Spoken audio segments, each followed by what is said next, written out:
Okay, today we're at my store. I gotta make sure I hold Matt. Anyway, we're on day 2 of my 15 meals I'm giving away for free, and actually they're very easy. It's a very easy, low fat. We'll explain what that means. High calorie, dense meal. So what we're gonna do is, me and Jeff got your first name for a second. I got so nervous. I'm making a children's book about some of the low fat meals. It should be out in another 2, 4, 5 months. Anyway, because actually just finished the book. Yeah. Johnny Newsell. Yep. We're sending it in to the company. And this is basically how you sell your body. Send it in the company? No, I have no idea what I'm talking about. Like, wait, what company? Anyway, I want to explain what we did today, because we made it all day for them. We gave out 16 free meals. Yes, today, yeah. And we actually had people asking for it. Right. We did. Right. Yeah. Julie helped me make these today. So if you want to zoom in, you can take a look at what we're doing over here. So this is chia seed. It's just chia and water. And basically what we did today... I think it's 4 times the amount of water to chia seeds. Yeah, and we have to keep adding water just because it gets like really thick. So what we did, we put this in the blender with dates, and then to start what we did was we put apple, pear, and banana in the processor right here. And then we put it in our bowl, put chia seed on top with agave, and then we put some raisins. And that was it. And that was it. That was our low-fat meal of the day. And that was actually, it came out to be a pound of food. Yeah, it did. 1 pound of food. Each steak has approximately 70 calories. So I gave out like 500-600 calories, maybe 700 calories. And a lot of people said it was like kind of like breakfast. Right. And it was really good. Really good. Okay. Like oatmeal. Like oatmeal. Oh, good. Yeah. Good. Matt's supposed to laugh. Good. Every time you get to laugh on cue when I tell you this. Wait, you got to learn your part well. Next we're going to talk, after that part of the children's book, next Matt's with me. This is day number 6, right? And I promised Matt, I actually promised me, maybe we didn't promise each other, we're going to do a YouTube film every day. At least 2 films. At least 1 film every day. So I think we do 2 at once. Why don't we talk about diabetes? Okay, the reason I'm talking about diabetes is because I guess we had I promised this young girl this morning, her father has diabetes. And I said, come in by 6:30. Maybe that's him. Are you the guy with diabetes? Nope. Okay. I told him, come by 6 o'clock and I'll make a film with you. And he said, well, I don't know if I can do it or not. But anyway, this is dedicated to, I think his name was Gary, and your daughter's name is Sophia. Remember that, Sophia, tell your dad we made a film dedicated to diabetes. In my mind, diabetes can be gone in 30 days. Ready? This book is written by God's Way to Ultimate Health, written by Dr. George Malcolmus, and he has a little blurb on diabetes, page 49. Okay, read it. Okay. Diabetes. Adult onset diabetes is usually not caused by a malfunctioning pancreas or sugar, but by the coating of the cells with cholesterol caused by the eating of animal products. Animal products look like, make believe it's a cow. And a cow with that does coats the cell. Next, make believe this is a... Am I the cell? What? Am I the cell? You could be a cell. We're not going to do that. Well, actually, that's a good one. Because what it does, the animal fat coats the cell. And the nutrients cannot get in. Which means every time you eat animal fat, it coats the cell. So if you're eating... It has to go up here. So that's a chicken.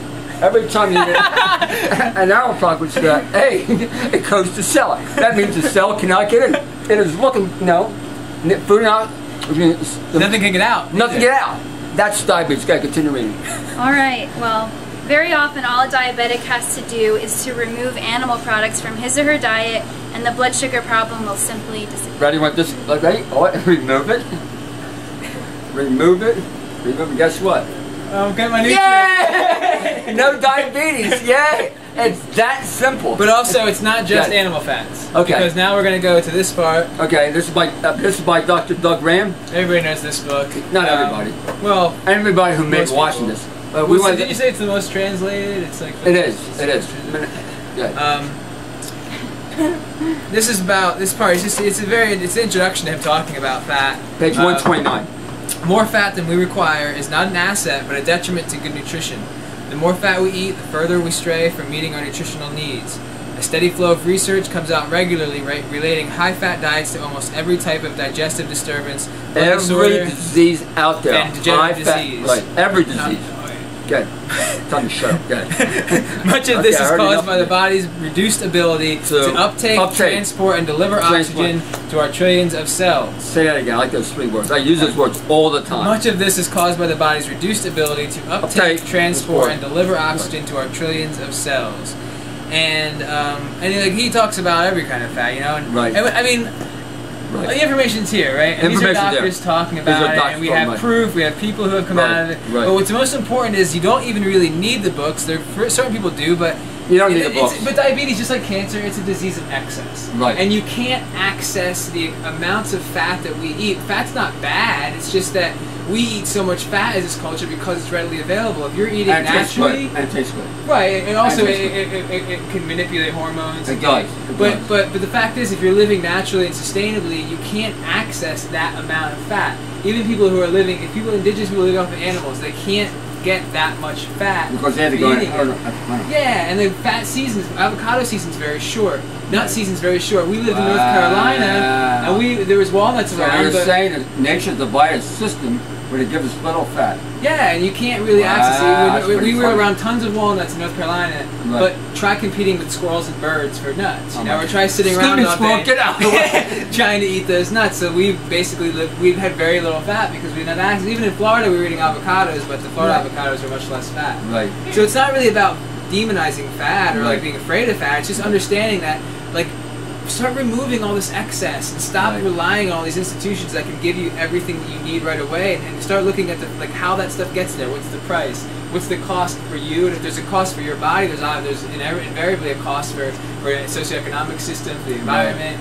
So it's just about really evaluating what a human life means and examining it in like a more full picture way. So it's really simple. The science is great for people who really need the empirical data. But it doesn't have to be that complicated. It's it doesn't have to be complicated. In fact, people say, want to buy a book. He says, here, don't eat fat, you're done. Where's the other book? We have 2 other things about fat. This thing here. Yeah, I really like this. Number 1 is actually what he did is he made a film. It's called Simply Raw. He made a film about 6 people. He took them for 1 month at his home in, not at his home, at his retreat in Pagoda, I think? Patagonia, Arizona. I thought it was in Sedona. I thought it was Patagonia. Patagonia's in Chile, isn't it? Oh, maybe. Maybe there's more than one, I don't know. Maybe it's in Arizona. Anyway, what he did, took 6 volunteers. You stayed with 1 month. Everyone except for 1 completely reversed diabetes, even 1 with instant reverse. And then he actually wrote a book called The Cure for Diabetes about how diabetes can easily handle. But my experience, those people going on a mostly raw or vegetarian diet with low-fat diabetes disappears. Every person I dealt with disappears. Yeah. So the same thing with Candida. Same thing with Candida. Candida. Actually, I was thinking about this being Candida. Oh wow! You know? Okay, so watch.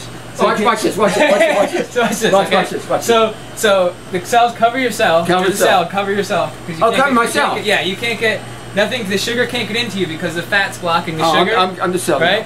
So now all the sugars can't go anywhere. So now it's in the blood. It's making the blood sugar way too high and making it dangerous. So here comes Candida, our hero, who lives in our body, who nature Candida lives in our body. And it's always there, and it's our hero. Always there. So it goes around and eats all the sugar out of the blood, so it keeps you alive. Right. Oh, good. So if you take the fat off, then the sugar can go right into the cell, be turned into energy. I'm a guy. And turn into energy, and then Candida goes back down to his regular population where he just does his own business and doesn't bother anything. So you don't want to try to kill the Candida. Explain that again. Did you understand? I want to hear that one more time. Okay. So one more time, explain that. Candida. By the way, page 154 in Don Bennett's book. So Candida is a hero. Here's that Don, page 154. Candida just like countless other organisms live in our bodies and help us regulate. Right. Candida is one of them, and a lot of times we hear about how to kill Candida, but Candida is our best friend. If there's a disorder and the sugar can't get into the cells, then it builds up in the bloodstream to dangerous levels, and it could actually kill you or cause serious problems. Candida will then bloom, the population will grow, just as in the wild, if any population of prey develops, the predator population will also boom, until it eats away the issue, and then it will reduce down to its original... So Candida looks for the excess sugar in the system, because the body is covered with fat. A healthy body does not hold enough sugar in the blood to feed an excess of Candida. So the Candida will stay at a very controlled minimal population. Once there's an excess of sugar, the Candida will bloom to reduce that and regulate it, and then will die back once its food source has diminished. So we talked about diabetes, we talked about a lot of girls suffer. That's what guys do. I always hear from girls. And you know, there's a lot of disorders that just get labeled Candida because it's kind of a fad thing. So it's really important to kind of like figure things out for yourself, and don't just buy into all like what everybody's telling you, the books that they're selling, and you go on the internet, it's the first thing on Google search, so you flip out. Just take some time to reflect and really kind of try to use your intellect and like Candida's have actually to your benefit. Yeah. Everything in our bodies. Everything's to our benefit. Every bacteria and virus and all these things that we're afraid of, they're part of, they're living things. We just have to not try to kill them, we have to be harmonious with them. And it's everyone based on love. Yeah, nature is love. That's the only thing you love. really do. Man, I love my fat. Hey, thank you. Actually, I don't have Candida, but I would love it too. I mean, you do. You have a little bit. I do! You're right! Thank you for telling me. Okay, anyway, this is live from Arnolds Way. We talked about diabetes, we talked about Candida, we talked about making a easy low-fat meal, and we talked about children's book. We're done. Yeah. Bye! Bye!